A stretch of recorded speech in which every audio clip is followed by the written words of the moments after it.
Children, good morning, all of you. Good morning, sir.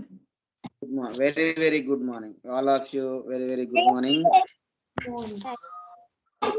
Okay children, మనం ఇప్పటి వరకు తెలుగులో ఒక పాఠము నిన్న నేర్చుకున్నాము. సో ఈ రోజు మనము రెండో పాఠాన్ని మనం నేర్చుకోబోతున్నాము. సో ఇక్కడ చూడండి, మీకు బొమ్మలు అంటే చాలా ఇష్టం కదా. ఇక్కడ ఈ బొమ్మను చూడండి ఏ విధంగా ఉంది. ఇక్కడ ఇక్కడ ఎవరెవరు ఉన్నారు, ఏం జరుగుతుంది చెప్పండి.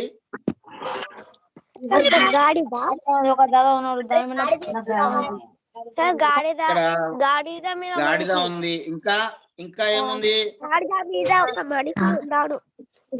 మనిషి ఉన్నాడు, ఇంకా పిల్లలు ఉన్నారు, ఇంకా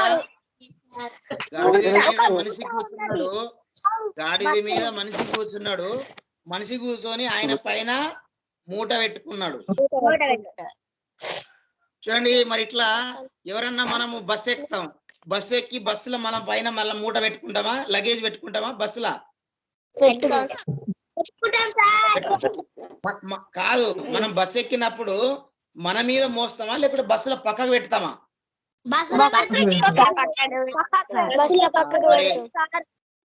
ఈయన ఏం చేసింది చెప్పండి, గాడిద మీద ఎక్కి మళ్ళా ఈయన మోస్తున్నాడు కదా. మరి ఈయనను చూసి ఈ పిల్లలు ఏం చేస్తున్నారు? ఎందుకు నవ్వుతున్నారు? మీకు నవ్వు వస్తుందా?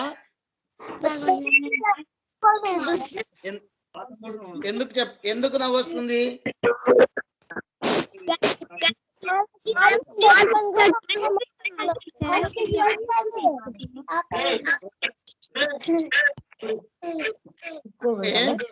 ఆయన ఆ మూటను కూడా గాడిద పెట్టాలి, అట్లా కాకుండా ఆయన మీద ఆయన అమాయకత్వానికి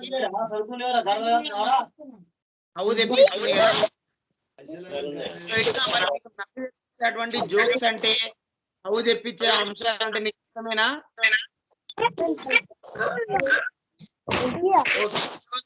అలాంటి ఒక కథను మనము తెలుసుకుందాం. మీ కథలు అంటే చాలా ఇష్టం కదా.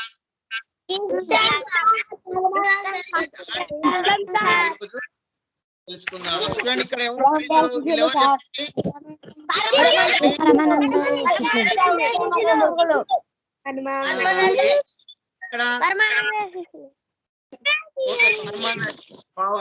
ఇక్కడ ఏముంది? ఇక్కడ ఏముంది? ఇది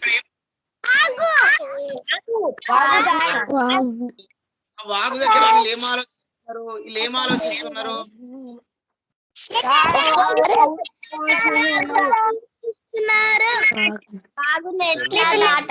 అని చూస్తున్నారు.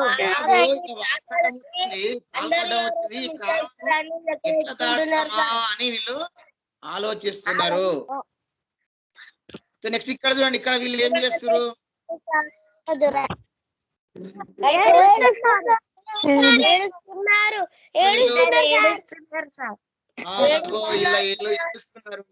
ఇంకా వీళ్ళేమో చేస్తున్నారు, వీళ్ళేమో చేస్తున్నారు, ఏళ్ళతో ఏమో చేస్తున్నారు,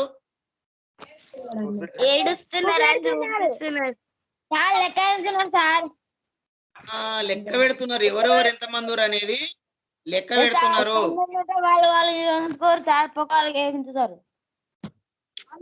ఇక్కడ చూడండి,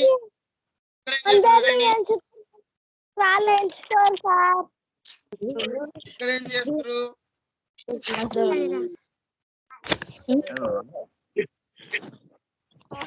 ఏం చేస్తారు ఇక్కడ? ఈయన నాలుగుకెళ్ళ పెట్టి చూడండి, నాలుగు ఎందుకు వెళ్ళ పెట్టండి? ఈయన చెంపకు చేతి పెట్టుకున్నాడు, ఈయన కూడా చెంపకు చేతి. మనం ఎప్పుడు ఇట్లా ఏం చేస్తున్నారు? వీళ్ళంతా కూడా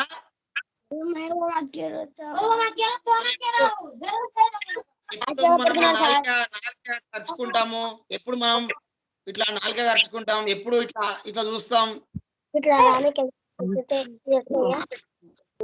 వాళ్ళు ఇక్కడ ఆశ్చర్యపోతున్నారు. వీళ్ళు ఏం చేస్తారు? ఇక్కడ ఆశ్చర్యానికి గురయ్యారు. ఇక్కడ వాళ్ళు ఏం చేస్తారు? ఆశ్చర్యపోయారు. ఆశ్చర్యానికి వాళ్ళు ఇక్కడ గురయ్యారు. చూద్దాం మరి ఎందుకు వాళ్ళు వాగడం వచ్చింది వాళ్ళకు, ఎందుకు వాళ్ళు మరి ఆ లాగ్ ఎట్లా దాటిర్రు, ఆ ఆగును దాటినాక ఆశ్చర్యానికి గురయ్యారు, ఎందుకు ఏడుస్తారు అనేది మనము చూద్దాం. ఓకేనా? అన్నట్టుగా ఇది శిష్యులకు సంబంధించినటువంటి కథ. ఒకసారి మనము ఒకసారి కథ మనము విందాం. సరేనా?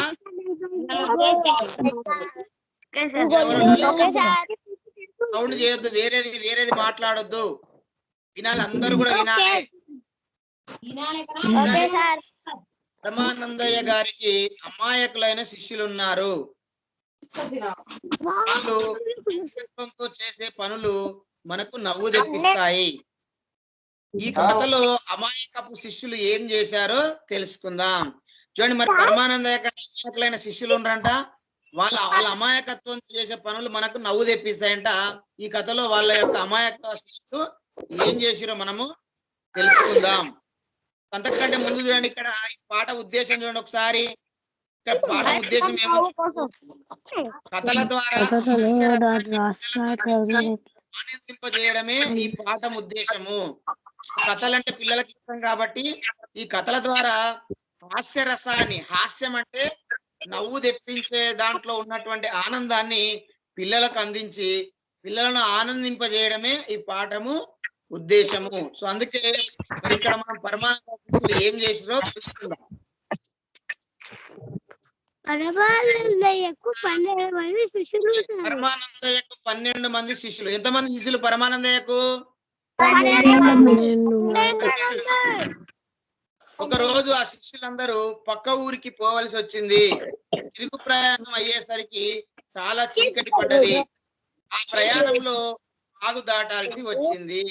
వాళ్ళు వేరే ఊరికి పోతుంటే వాళ్ళకి ఏం అడ్డం వచ్చింది? ఒక వాగు అనేది వాళ్ళకు అడ్డం వచ్చింది. శిష్యులందరికీ వాగును చూడగానే భయం అయింది. ఎట్లా దాటాలి, వాళ్ళకి ఆ వాగు చూసే వరకు భయం అయింది. సో ఇంత పెద్దగా ఉంది, ఎట్లా దాటాలని వాళ్ళు అనుకున్నారు. అని కాలుగాలిన పిల్లుల్లా తిరగసాగారు. కాలుగాలిన పిల్లులు అంటే ఏంది?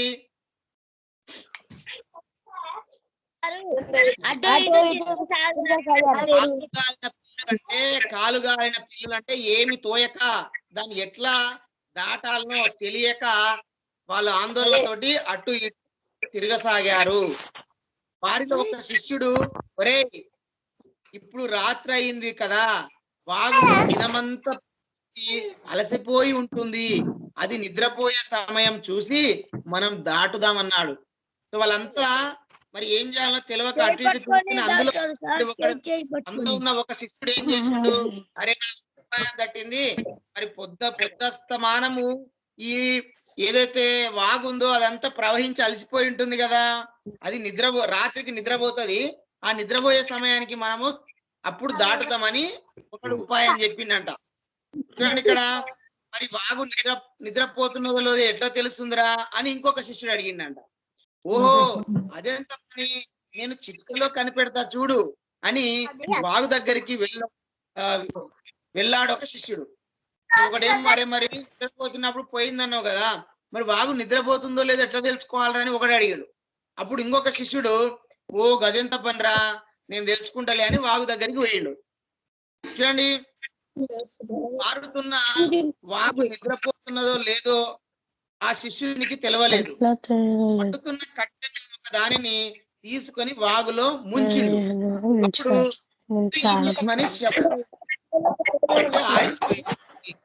ఆ చప్పుడుకు వాడికి భయం వేసింది. అంటే వాడు నేను తెలుసుకున్నాడు కదా, వాడు ఆ దగ్గరికి పోయిండు. పోతే ఇది ఎట్లా నిద్రపోతుందా లేదా అనేది అర్థం కాక ఆ పక్కన మండుతున్నటువంటి కట్టెను తీసుకొచ్చి ఈ వాగులో ముంచిండు. ముంచే వరకే అప్పుడు ఏమైతుంది, అది ఆరిపోతుంది కదా, మన శబ్దం వచ్చి ఆ శబ్దానికి దీనికి భయం అయ్యింది. ఆ శబ్దానికి ఏమైంది, దీనికి భయం అయ్యింది. నెక్స్ట్ అండి, మిగిలిందో ఏమో, నిద్రపోలేదు, తెలివితోనే ఉన్నది, ఉరుక్కుంటూ వచ్చి చెప్పాడు. అప్పుడు ఆ శబ్దానికి ఏమనుకున్నాడు, అమ్మో ఇది వాగు నిద్రపోలేదు, దీనికి ఇంకా ఏమో పని ఉంది, ఓకే ఇది మెలికతోటే ఉంది, శబ్దం చేసింది కదా, శబ్దం చేసింది కాబట్టి ఇది మెలికతోటే ఉంది, తెలివితోనే ఉంది. తెలివితోనే ఉందంటే ఇంకా పడుకోకుండా మెలికతోనే ఉంది, లేసే ఉంది అని ఊరుకుంటూ వచ్చి చెప్పిండు. ఒరే నేను వాతాన్ని కోపం వచ్చి వాగు నా మీద పగబడుతుందో ఏమో అని భయపడసాగాడు. ఇప్పుడు ఆ వాగులో ఈ కట్టె తీసుకొని పెడితే సీమని శబ్దం వచ్చి ఆగిపోయింది కదా, ఇప్పుడేమనుకుంటున్నాడు ఈ అల్వా వాతలు పెట్టింది అనుకొని అని వీడు భయపడుతున్నాడు. వీడు భయపడి పక్కలను కూడా భయపెడుతున్నాడు. ఏం కాదురా గురువు ఉండగా మనకేం భయం అన్నాడు ఇంకో శిష్యుడు. మరి ఇలా గురువు కదా పరమానందయ్య, అరే మన గురువుండు కదా ఏదైనా వస్తాయని చూసుకుంటాడు, మనకెందుకు భయం అని ఇంకొకటి ధైర్యం చెప్పిండు. మరికొంతసేపు అయినా వాగు నిద్రపోతుందో లేదో చూసి వస్తానని వెళ్ళాడు. ఇంకొంచెం సేపు అట్లా ఆలోచన చేసినాక ఇంకొకడు పోయిండు. అరే మరి ఇంతసేపు చాలా సమయం అయింది కదా, అది నిద్రపోతుందో లేదో అని నేను చూసి వస్తాను. ఇంకొకడు వచ్చాడు, వచ్చి వాగును చూసి తిరిగి వచ్చాడు. వాగును చూసి తిరిగి వచ్చి ఒరే వాగు నిద్రపోతున్నదిరా అన్నాడు ఉత్సాహంగా. ఎట్లా కనిపెట్టావురా అని ఒకడు అడగంగానే అదే కట్టెను పట్టుకొని నీటి అంచున అటు ఇటు తిప్పి ఒక్కసారిగా నీళ్ళలో ముంచాను. వాగు కిక్కురు మనకు కూడా మనలేదు, అంటే వాగు నిద్రపోతున్నట్లే కదా అన్నాడు. అంటే వీడు పోయి చూసి అరే వాగు పండుకున్నదిరా అని చెప్పిండు. ఇంకోండి మరి ఎట్లా చెప్తున్నారు అంటే ఏం లేదురా, నేను అక్కడ పోయి ఆ ఇంతకుముందు కట్టె పెట్టినాం కదా, ఆ కట్టెను తీసి అటు ఇటు చూసి చిన్నగా నేను ఆ వాగులో పెడితే అది కిక్కురు మనలేదు. కిక్కురు మనలేదు అంటే ఎలాంటి స్పందన లేదు, తప్పుడ లేదు. అంటే మరి మనం పండుకున్నప్పుడే కదా ఎలాంటి తప్పుడ చేయకుండా ఉండేది, కాబట్టి వాగు నిచ్చిపోయినట్లే ఉందిరా అని చూడండి. మరి ఏం చేస్తే చెప్పండి, అదే వాగు నిద్రపోతుంది కాబట్టి శిష్యులు ఏం చేస్తారు,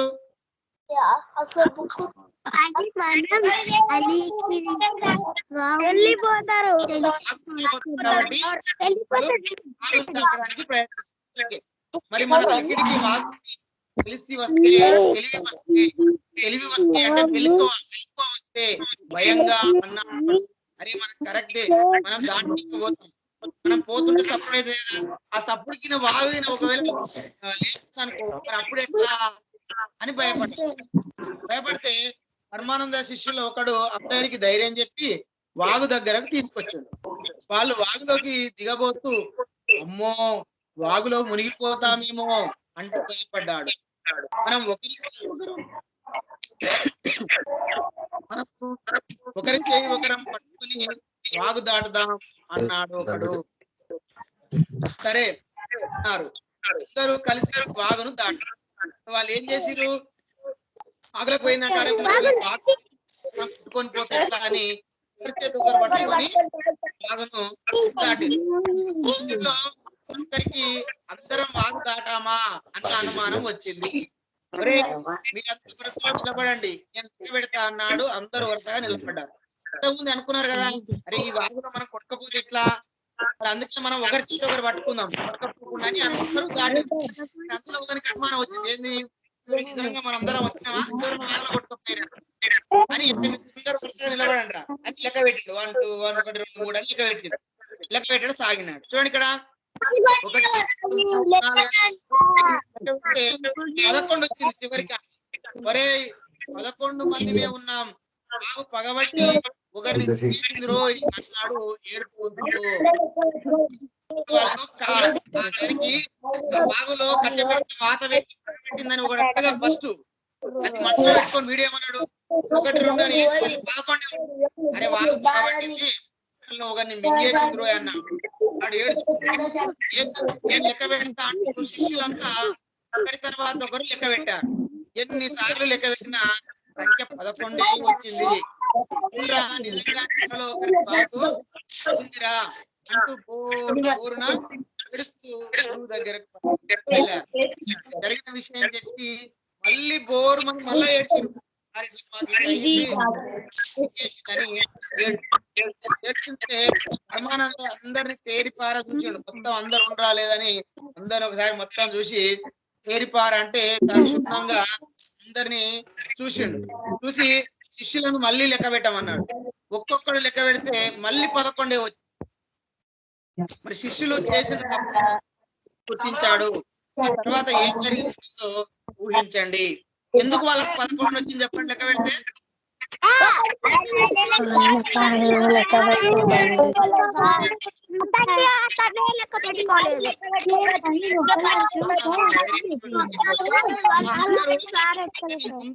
అతని ముందు లెక్క పెడితే 11 కానీ లెక్క పెట్టుకుంటలేడు.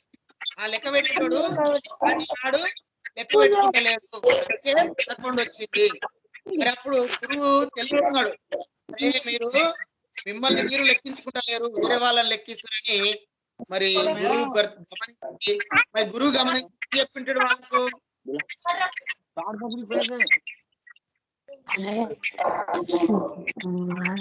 ఏమనుకుంటారు వాళ్ళతోటి? మీరు మిమ్మల్ని మీరు లెక్కించారా? మిమ్మల్ని మీరు ఎట్లా మర్చిపోతారు? మీరు ఎట్లా పంపుతారా? తెలుగు రావాలి, తెలుగుతోటి ఉండాలని వాళ్ళ శిష్యులకు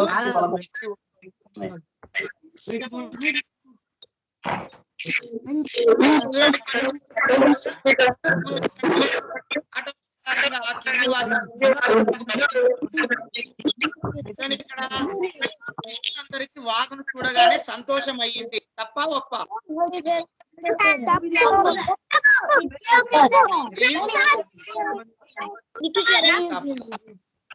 నెక్స్ట్ పరమానందయ్యకు 11 మంది శిష్యులు ఉన్నారు.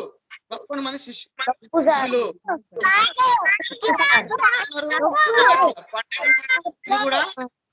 ఇది కూడా తప్పు. శిష్యులు చేసిన తప్పును గురువు గుర్తించాడు.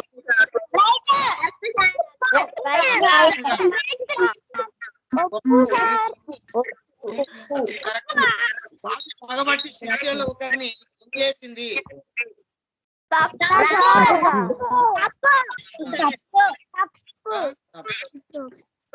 శిష్యులు ఒకరికి దాటారు.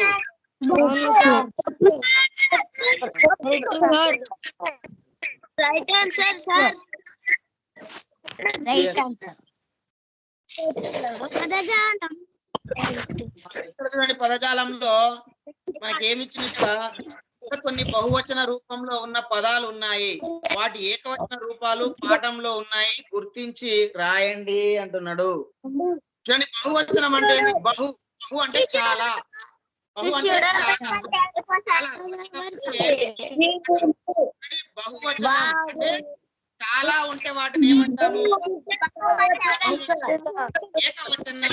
ఏక అంటే ఒకటి, అంటే ఒకటి ఉంటే ఏకవచనం అంటాము, చాలా ఉంటే బహువచనం అంటాము. వాటిని రాద్దాం. చూడండి, ఫస్ట్ ఏముంది? శిష్యులు. ఏకవచనం చెప్పండి.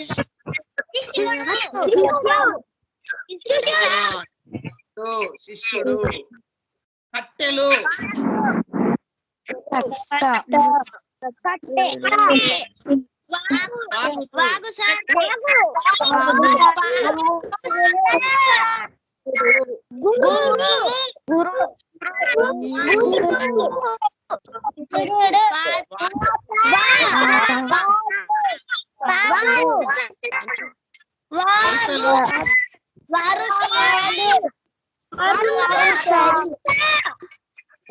మీరందరూ బాగా చెప్పారు. నెక్స్ట్ ఇక్కడ చూడండి,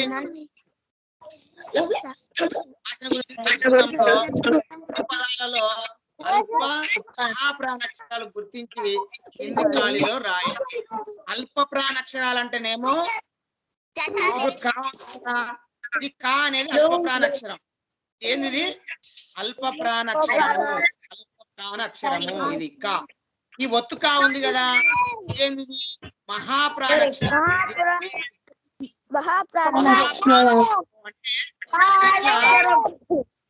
ఫస్ట్ అల్లులలో ఏమో అల్ప ప్రాణాక్షరాలు, జట్టాలు గట్టిగా ఒత్తి పలికేవేమో మహాప్రాణాక్షరాలు. ఇది కా, ఇది గా, మహాప్రాణాక్షరం. ఇది ఇది ఇది అల్ప ప్రాణాక్షరము, ఇది మహాప్రాణాక్షరం. సో ఇందులో మరి అల్ప ప్రాణం మహాప్రాణ ఒకసారి ఇక్కడ చూడండి మీరు. ఫస్ట్ అల్ప ప్రాణాక్షరం కంఠంలో అల్ప ప్రాణం ఏం చెప్పండి అనేది. గణంలో అల్ప ప్రాణాక్షరం జగంలో అల్ప ప్రాణాక్షరం జ గ, రెండు అల్ప ప్రాణాలు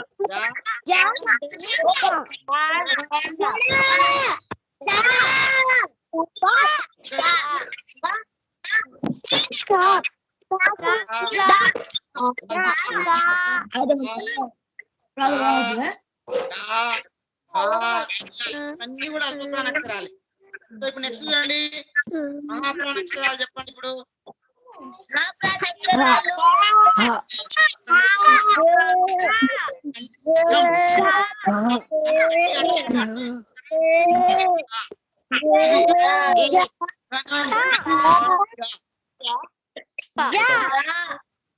నెక్స్ట్ చూడండి ఇక్కడ నెక్స్ట్ అక్షం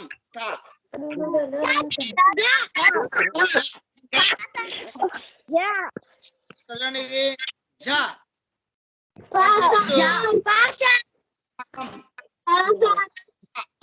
ఇవన్నీ కూడా మనకు మహాప్రాణ అక్షరాలు.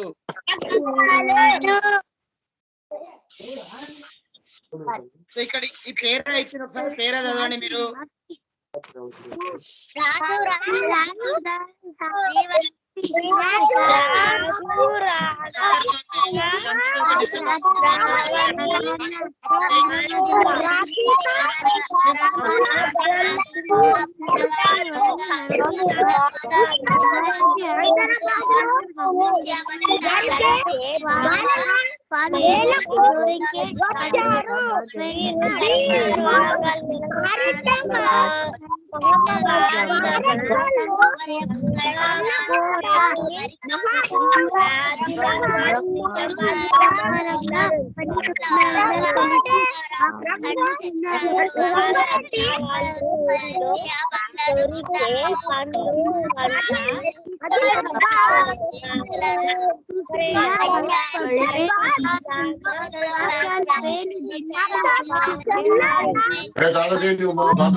హైదరాబాద్ లో జరిగే బాలల మేళాకు వచ్చారు. వీరు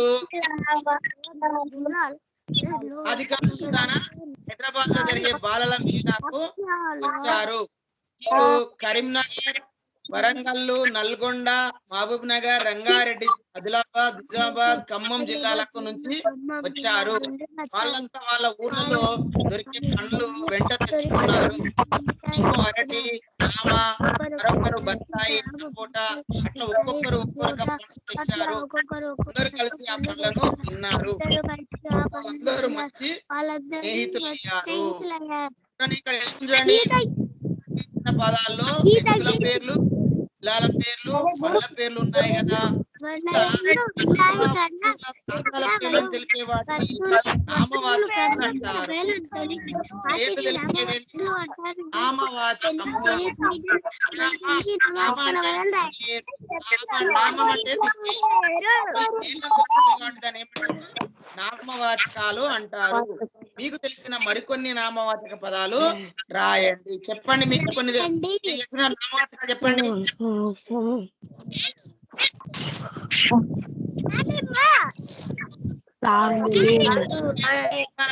పండ్ల పేర్లు నామవాచకాలు అంటారు. మీకు తెలిసిన కొన్ని చెప్పండి.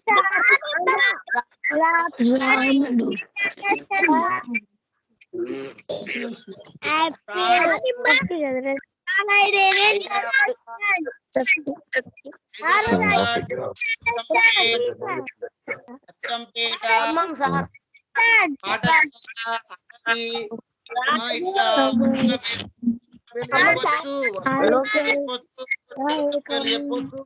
పేర్లు చెప్పొచ్చు, ప్రదేశాల పేర్లు చెప్పొచ్చు. ఒక భావన అంటే స్వేచ్ఛ, ఇలాంటివి కూడా మనము స్వాతంత్రం, ఇలాంటివి కూడా ఇవి ఒక భావనకు సంబంధించిన పేరు. సో ఇట్లా ఏ పేర్లు వచ్చినా కూడా దాన్ని ఏమంటాము, నామవాచకం అంటాము. పనం చేయండి, హోంవర్క్ కథలు సేకరించండి.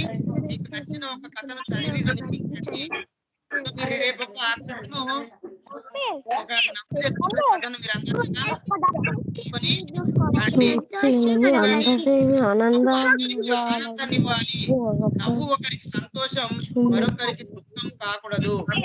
నవ్వు తెప్పించే సందర్భం అనేది ఇవ్వాలి, కానీ ఒకరికి సంతోషము మరొకరికి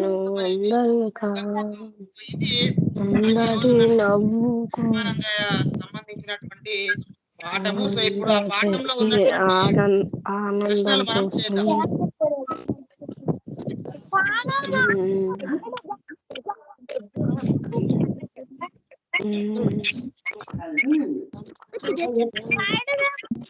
చూడండి ఇక్కడ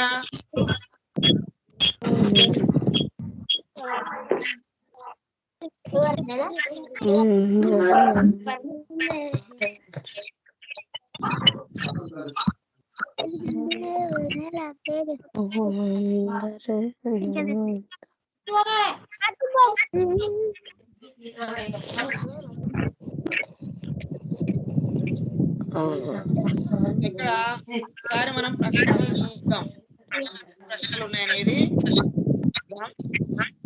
చూడండి ఇక్కడ ప్రశ్న చూడండి ఏముంది, సరైన సమాధానాన్ని బ్రాకెట్ లో రాయండి అని చెప్పింది ఇక్కడ. చూడండి ఇప్పుడు చూద్దాం.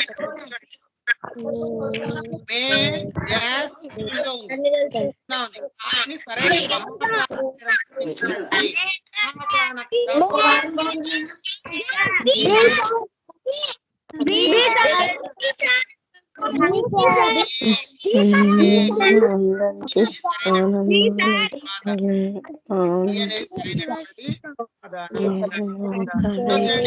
సంతోషం మరొకరికి దుఃఖం కాకూడదు.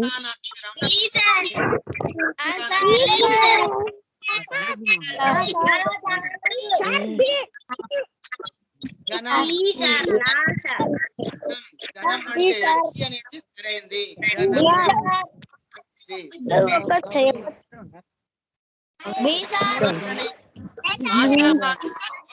పేర్లను తెలిపే వాటిని నామవాచకం. పేరంటే నామం, నామం అంటే పేరు, పేర్లను తెలిపేది కాబట్టి నామవాచకం. పేర్లను తెలిపే పదాలను ఏమంటాము, నామవాచకం. సరైంది. హిందీ వాణిలో నామవాచక పదాన్ని గుర్తించండి.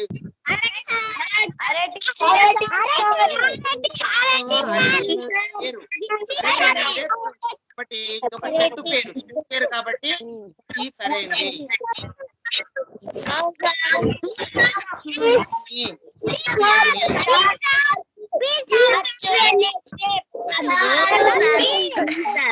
అచ్చులు 16, ఉభయాక్షరాలు ఎన్ని? 3, మొత్తం ఎన్ని? 56. సాక్షర పదం తీసుకోకండి. ఒక హల్లుకి ఏక హల్లు వచ్చి ఒత్తుగా చేర్చే అక్షరం అంటాము. ఒకరికి సంతోషం ఒకరికి దుఃఖం కాకుండా నా వస్తుంది, నిచ్చెన సాకు చావస్తుంది, ముగ్గు గాగ్ కావస్తుంది. మరి ఈ మూడు ఏమైతాయి? అదే దానికి అదే ఏమంటాము? కాబట్టి ఇవి పదాలు, అక్షర పదాలు. కాబట్టి ఏ అనేది సరైనది. ఏడొచ్చండి వానిలో పదాన్ని గుర్తించండి. ఐత్వం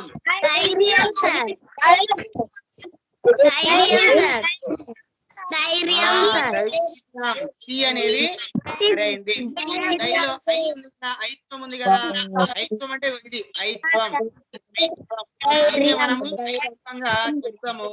ఐత్వం అంటే ఇది ధైర్యం. ఐత్వం ధైర్యం, ఇది సరైంది. హిందీ వాణిలో బహువచన రూపం గుర్తించండి. బహువచనం అంటే చాలా ఉన్నవి.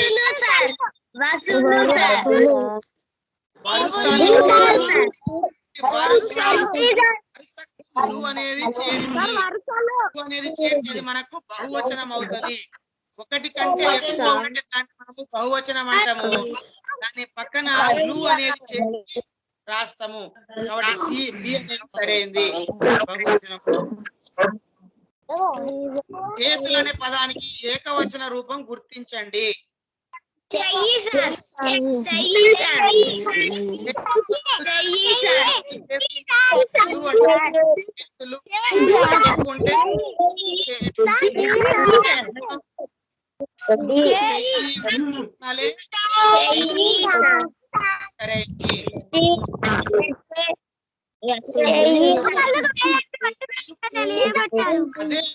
వస్తుగా వస్తే దాన్ని ఏమంటారు?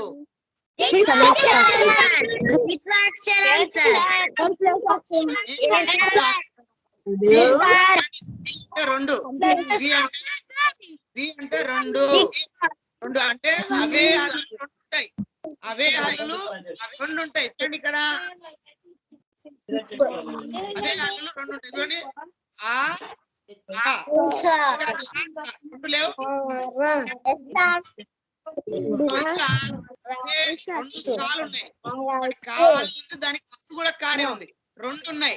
అంటే రెండు అక్షరాలు ఒత్తుగా ఉంటే దాన్ని మనము అవే అక్షరాలు ఒత్తుగా ఉంటుందని అక్షరం అని చెప్తాము. కాబట్టి ఏ అనేది సరైంది.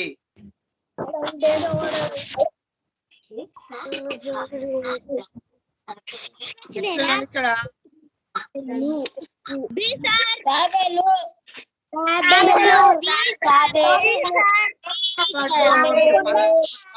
వాటి బొమ్మలను వాటి పేర్లతోటి మీరు జత చేయండి. వాటి పదార్థాలతో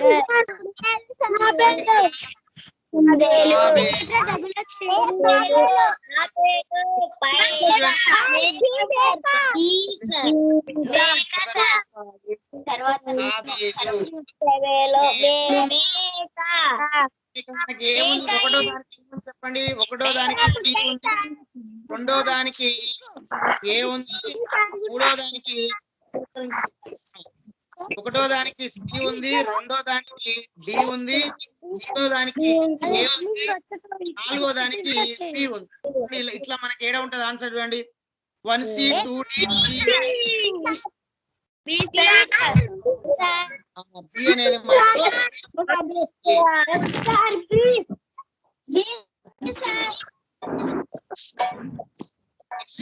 పరమానంద డాష్ శిష్యులు. ఎంతమంది శిష్యులు?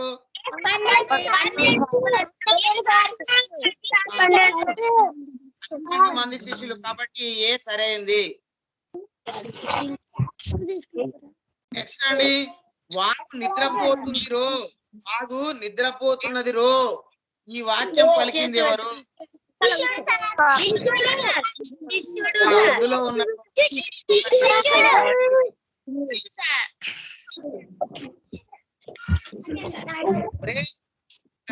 వరుసలో నిలబడండి, నేను మిమ్మల్ని ఎక్క పెడతా అన్నాడు.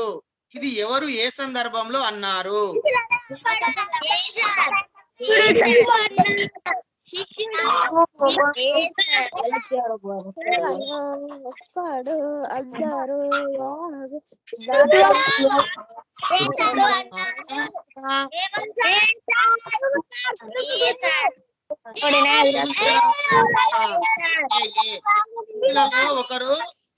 ఒకడు అందరూ వాగు దాటేటప్పుడు అన్నారు.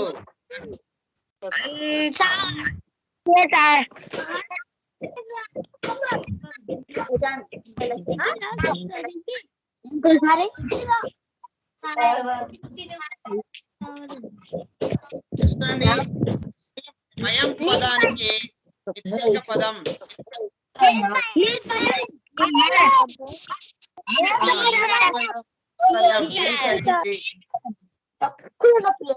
పరమానంద శిష్యులు పాఠం ఇతివృత్తం ఏంటిది?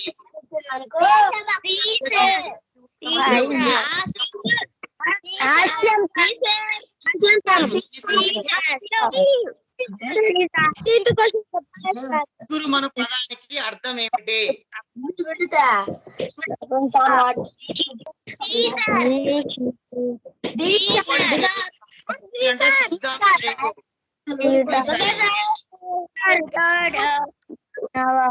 శిష్యుడు పదానికి బహువచన రూపం ఏమిటి?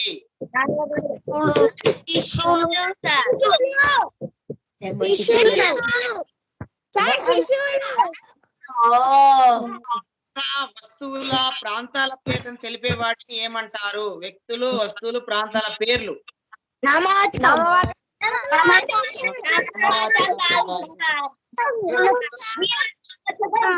పర్వతానికి మరొక పేరు ఏమిటి?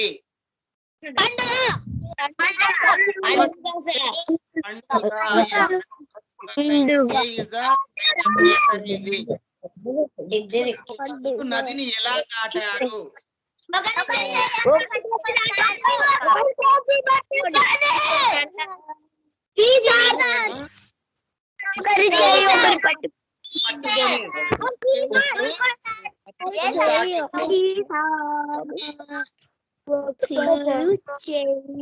పరమానంద శిష్యులు ఎటువంటి వారు? తెలివి తక్కువ వారు,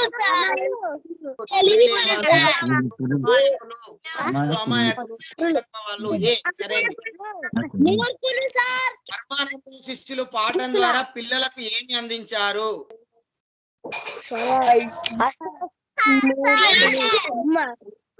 హాస్యరసం,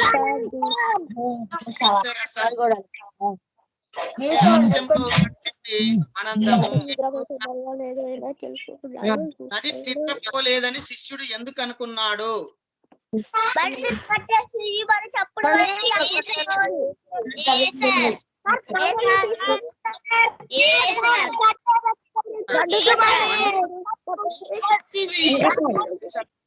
ఆరిపోయినందున ఏ సరైంది? చెప్పు.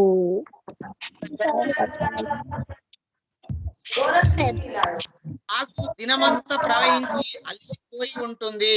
ఈ వాక్యం ఏ సందర్భంలోనిది?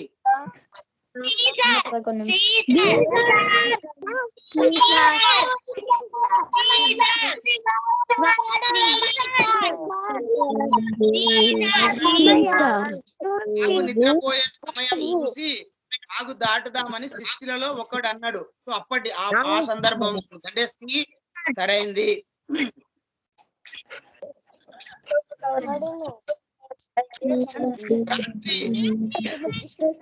పదానికి రాత్రి పదానికి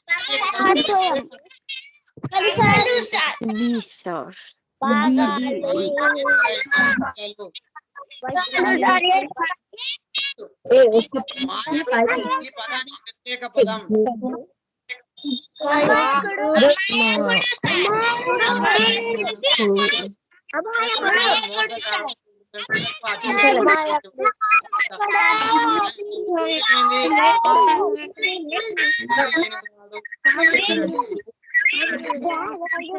సరే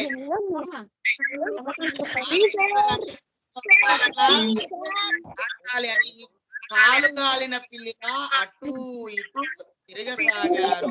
కాలు గాలిన ఈ వాక్యంలో జాతీయ పదం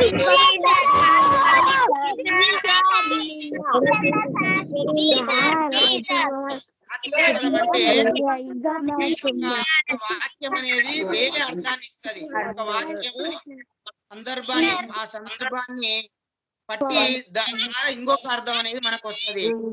ఇందులో జాతీయం ఏది?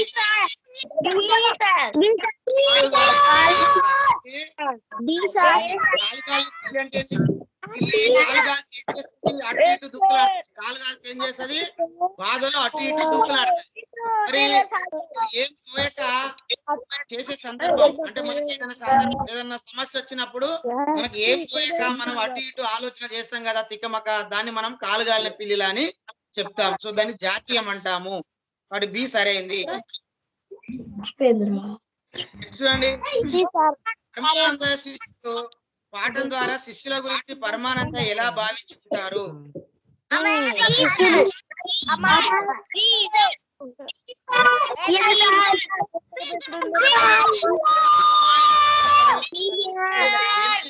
నాయకులు ఎట్లా భావించారు?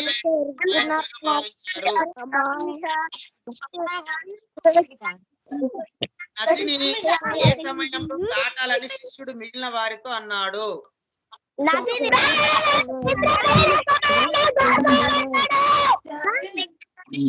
అది నిద్రపోయే సమయంలో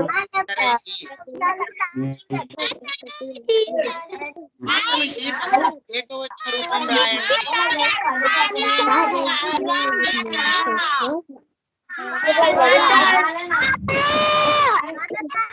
అలికిడి పదానికి అర్థం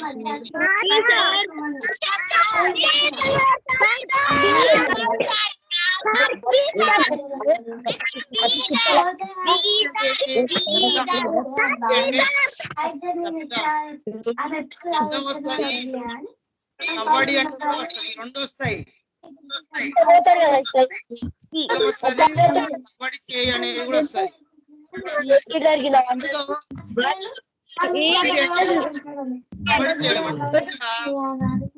కొంత శబ్దం అనేది వదలడము దీనికంటే కూడా అవుతుంది. ఇందులో ముఖ్యమైన అంశాలు ఇచ్చారు ఇక్కడ. ఇందులో అర్థాలు చూడండి. అనుమానం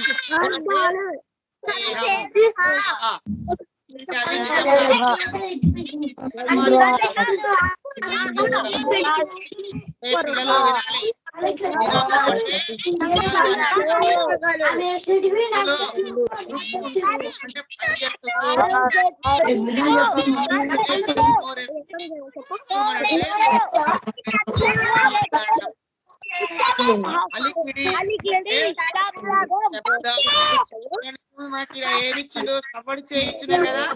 దీనికంటే సరైనది ఇక్కడ. అలికిడి అంటే మీరు సరైనది శబ్దం. ది అనేది మరి కబడ్డీ సరైనటువంటి అర్థం. శబ్దం సరైనది.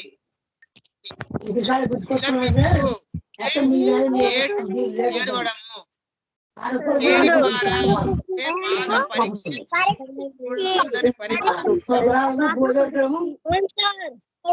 ఇక్కడ వ్యతిరేక పదాలు ఉన్నాయి మనకు. సార్ చూడండి,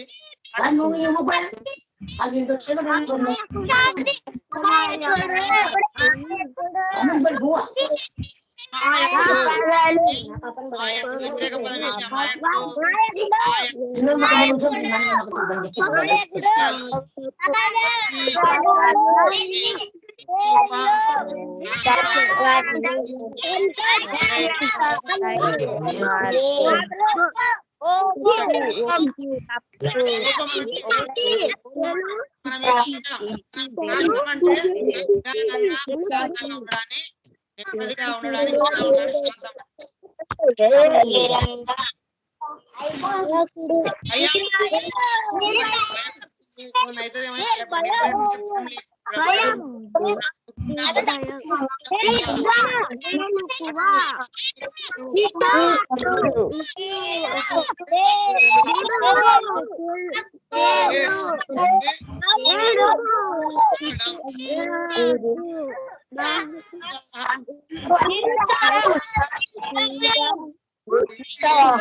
చాలా ఈజీగా మీరు స్కోర్ చేయొచ్చు.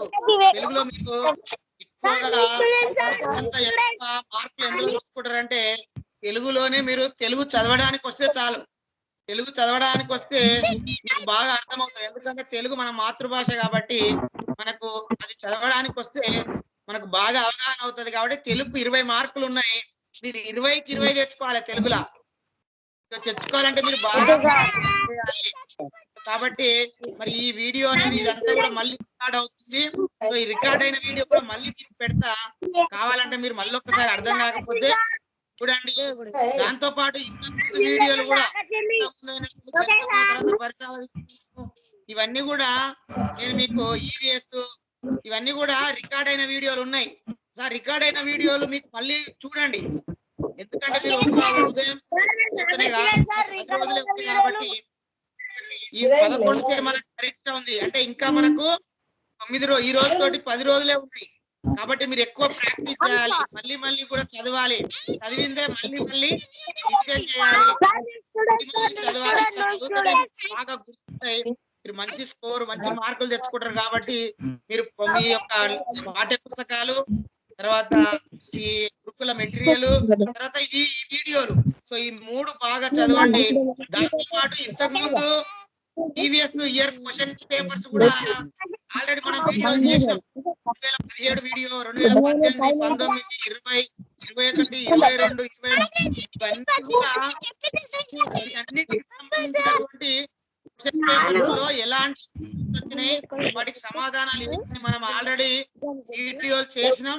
ఆ వీడియోలు మన గ్రూప్ లో నేను షేర్ చేస్తాను. వీడియో షేర్ చేసి ఒకసారి మరొకసారి అవి కూడా చూడండి. సమయం ఉన్నప్పుడు అవసరమైతే ఈ 10 రోజులు మీ స్కూల్లో మీకు గురుకుల క్లాసులు కింద చెప్పకపోతే, గురుకుల క్లాసులో చెప్తేనేమో స్కూల్లో మీ గురుకుల క్లాసులో చెప్పనట్లయితే మీరు స్కూల్ బంద్ చేసైనా ఇంటి దగ్గర ఉండి మీ పాఠ్య పుస్తకాలు, మీ యొక్క గురుకుల మెటీరియల్, ఈ వీడియోస్, తర్వాత పాత ప్రశ్న పత్రాలు, ఇంతకు ముందు వచ్చినటువంటి ప్రశ్న పత్రాలు ఆ వీడియోలు ఉన్నాయి. అవన్నీ కూడా చూసి మీరు బాగా ప్రాక్టీస్ చేసినట్లయితే మీకు మంచి మార్కులు వస్తాయి. మీకు గురుకుల సీట్ వస్తుంది. మరి ఇంగ్లీష్ మీడియం లో అన్ని వసతులు ఉచితంగా ఇచ్చి మనకు చాలా క్వాలిటీ ఎడ్యుకేషన్, నాణ్యమైన విద్య అందిస్తారు. కాబట్టి మీరు అందరూ కూడా గురుకుల సీట్లు సాధించాలి. మనం బాగా చదువుకుంటేనే మన బాగుపడతాయి, మన పేదరికం అనేది పోతుంది. కాబట్టి మనం చదువు ద్వారానే అన్నిటికీ మనం బాగా చదువుకుంటేనే జ్ఞానం వస్తుంది. జ్ఞానం వస్తేనే మనము గొప్ప స్థాయికి వెళ్తాం. కాబట్టి అందరూ కూడా బాగా చదువుకోవాలి. సరేనా?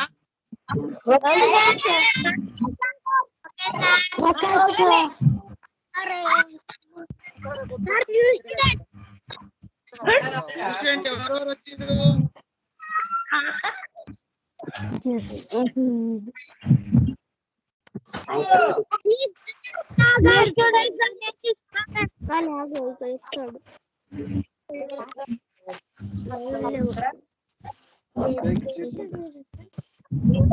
చెట్టు తాగి వచ్చి